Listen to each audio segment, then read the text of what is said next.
that have been interested in being coddled, and they like the star attention on them, the Brooklyn Nets. Brooklyn Nets, all the drama, all the hoopla. I know obviously this is only going to be heightened as we approach the NBA playoffs. This is such an interesting stretch run as we get ready for the play-in tournament for the postseason, but there is still a lot of opportunities for some of these teams to make statements later in the year.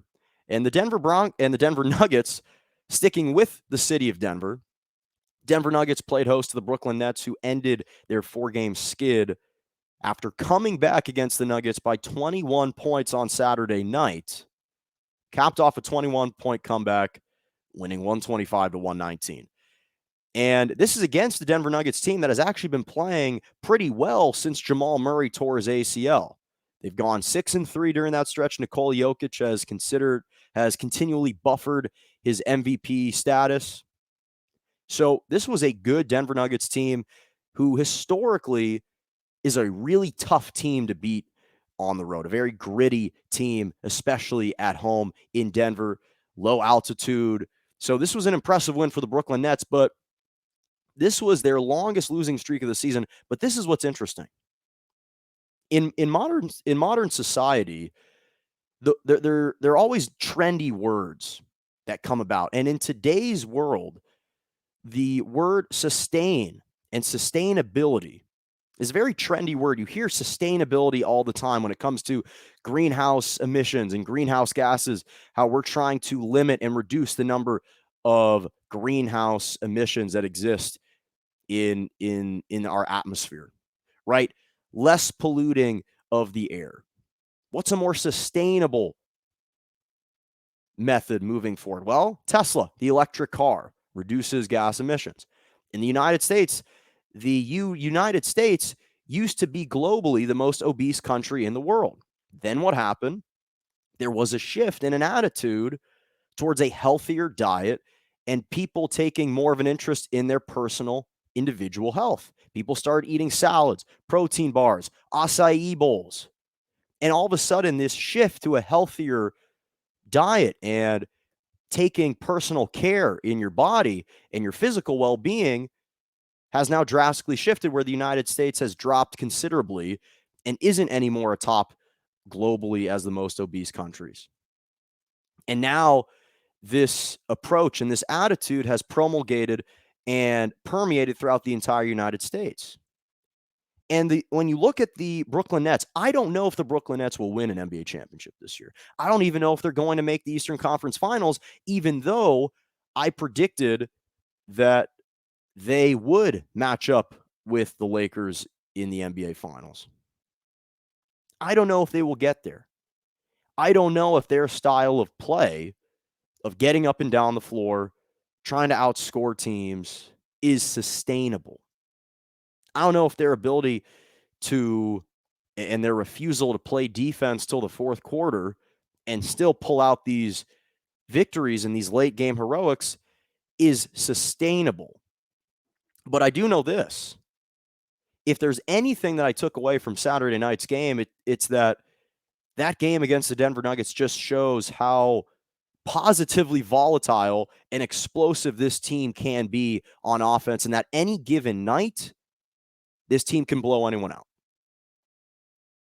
This team can blow anyone out because they have an abundance of talent that so far and by far and away exceeds the talent of any other roster in the NBA. They have such an embarrassment of riches that they can beat any team on any given night.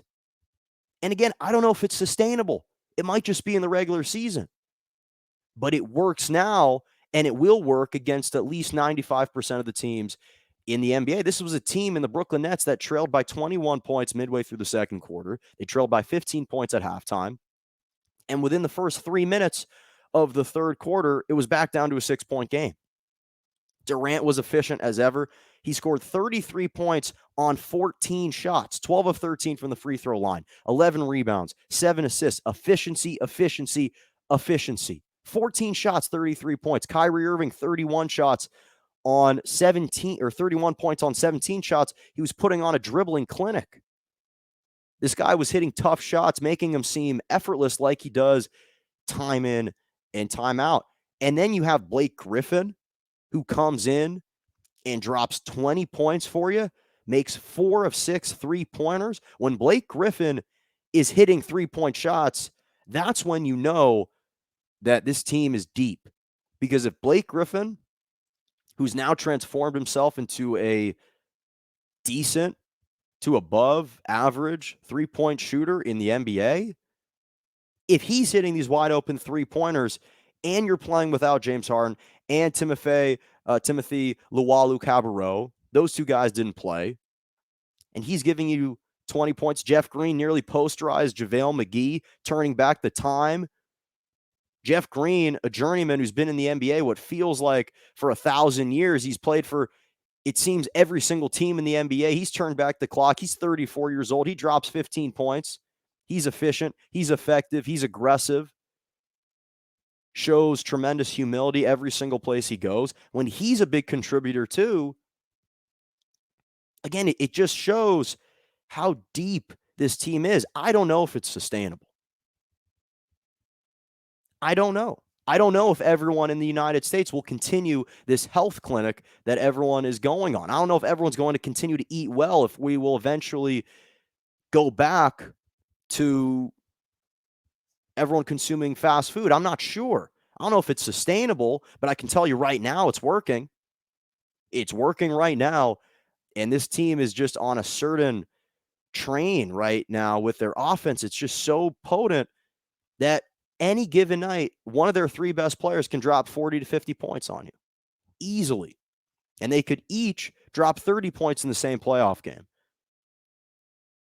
And that's what the win over the Denver Nuggets showed me, was it just further illuminated and highlighted that reality. That sure, this team's not perfect. Sure, this team may end up coming up short. That's all possible.